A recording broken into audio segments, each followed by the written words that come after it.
সত্যি কথা বলতে ভাঙা কাঁচ আর ভাঙা মন কখনো জোড়া লাগে না। হ্যালো এভরিওয়ান, আমার নাম ভাস্বতী। তোমাদের একটা নতুন মিনি ব্লগে আবার স্বাগত জানাই। উঠে দেখি যেই কাচের বোতলটায় মানি প্ল্যান্টটা রেখেছিলাম সেই কাচের বোতলটা ভেঙে গেছে। তো তারপর সেটাকে একটা নতুন বোতলে শিফট করলাম। দেখলাম আজকে বাবা বাজার থেকে ইলিশ মাছ এনেছে। দিদি সেটা ইলিশ মাছের একটা ভাপা রান্না করার জন্য প্রিপারেশন নিচ্ছিল।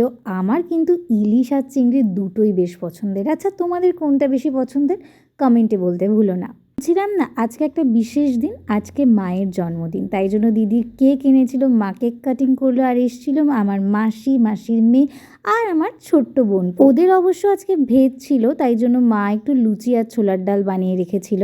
আমিও অবশ্য মাকে একটু হেল্প করছিলাম, আর আমি একটুখানি লুচি ছোলার ডাল টেস্টও করেছি, সেটাও বেশ ভালোই হয়েছিল খেতে। বেলা মাকে একটু পায়েস খাইয়ে এইভাবেই দিনটা আজকে সেলিব্রেট করলাম। ভালো লাগলে অবশ্যই ভিডিওটা লাইক আর সাবস্ক্রাইব করে দিও। দেখা হচ্ছে নেক্সট ভিডিওতে। আজকের মতন টাটা।